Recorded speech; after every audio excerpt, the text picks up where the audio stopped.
Ek groet u in die wonderlike naam van ons Koning Jesus Christus, ons Verlosser, ons Saligmaker, op hierdie maandag, die 19de Januarie 2026.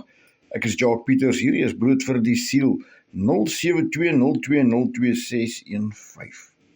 Vanoggend se woord kom uit Matteus 22 vers 1 tot 14. Dis die gelykenis van die bruilof. Jy kan dit ook kry in Lukas 14 vers 16 tot 24. Taamlik 'n baie belangrike gelykenis as ons so daarna kyk. 'n Gelykenis wat ons kan sê, ja, maar dit is met die oog op Israel, die uitverkore volk van God. Maar ons kan ook sê, dit het bepaling tot my en jou. En Jesus het weer deur gelykenisse met hulle begin spreek en gesê, die koninkryk van die hemele is soos 'n koning wat 'n bruilof vir sy seun berei het. Ons kan dit mos nou sien as God die koning en Christus Jesus die seun, want hy is ook mos ons bruidegom. En sy diensknegte uitgestuur het om die genooides na die bruilof te roep, en hulle wou nie kom nie.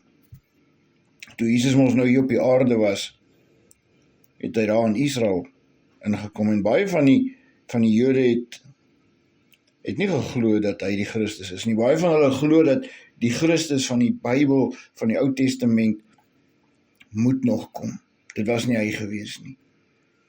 Weer het hy ander diensknegte uitgestuur met die boodskap, sê vir die genooides, kyk, my maaltyd het ek berei, my beeste en vetgemaakte vlees geslag, en alles is gereed, kom na die bruilof.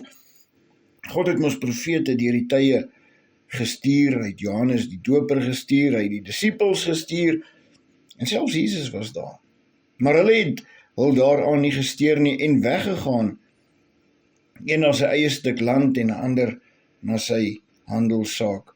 Maar ons kan ook kyk hierna, dat die Vader het jou geroep, vir jou wat hier luister vandag, en jy moet 'n keuse maak, wil jy deel wees van die bruilof, wanneer Jesus kom, wanneer hy weer kom? Wil jy deel wees van die bruilof, wanneer hy kom om sy bruid te kom haal? En die ooriges het sy diensknegte gegryp en mishandel en doodgemaak. Sy diensknegte wat vandag op die aarde is. As ons kyk wat in die wêreld aangaan, dan sien ons hoe baie lande deesdae die Christendom vervolg.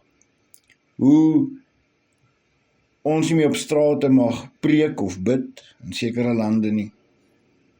Hoe daar organisasies bymekaar gesit word of opgestel word om sekere wette en reëls toe te pas op kerke en op Christene. Dat hierdie reëls en regulasies daar is om ons stil te maak, sodat ons nie in die strate mag preek nie, dat ons toestemming moet hê van die government om te kan preek, om van Jesus te praat, of om iemand anders te help, of vir iemand te bid selfs. Hulle sê, daar sekere reëls en regulasies wat toegepas moet word, en selfs hier aan die broei in Suid-Afrika, en is al reeds in toepassing in baie lande. Toe die koning dit hoor, het hy kwaad geword en sy manskappe gestuur en daardie moordenaars omgebring en hulle stad aan die brand gesteek. Daarop sê hy vir die diensknegte, die bruilof is wel gereed, maar die genooides was dit nie werd nie. Gaan dan op die kruispaaie en nooi almal wat julle mag vind na die bruilof, en daardie diensknegte het uitgegaan op die paaie en almal versamel wat hulle gevind het, slegtes sowel as goeies, en die bruilofsaal het vol gaste geword.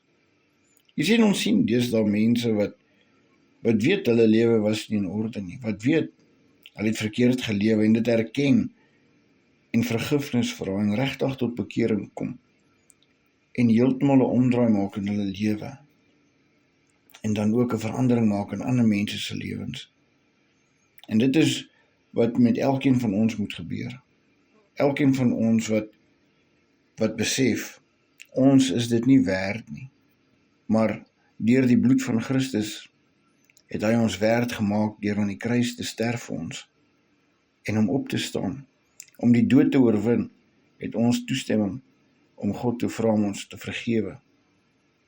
sodat hy ons kan herstel. En toe die koning ingaan om na die gaste te kyk, sien hy daar iemand wat nie 'n bruilofskleed aan het nie. En hy sê vir hom, vriend, hoe het jy dan hier ingekom sonder 'n bruilofskleed aan? En hy kon geen woord sê nie. Maar daar's vandag ook mense wat nie 'n bruilofskleed het nie.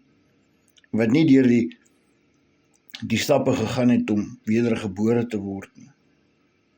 Wat dink daar's 'n maklike manier daarin, of hulle pad indwing tot by die Here. Ons sien dit deesdae plaasvind, en ek weet baie mense sal dit nie verstaan nie. Maar ons sien hoe mense dink hulle is geregtig deur 'n maklike pad te volg na die Here toe.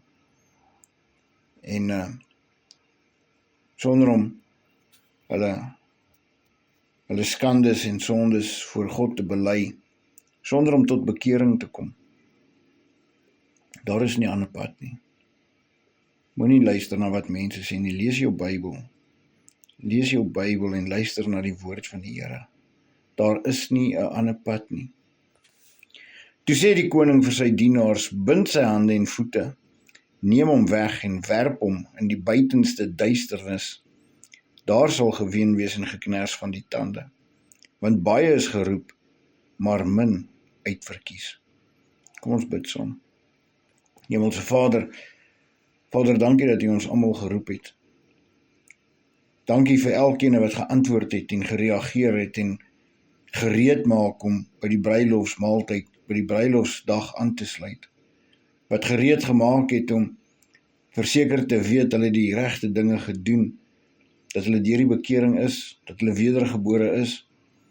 Vader, dat ons elkeen wat daai stappe gedoen het, wat U woord volg, Here, wat U in waarheid soek, dat ons gereed kan maak vir die bruilofsmaaltyd.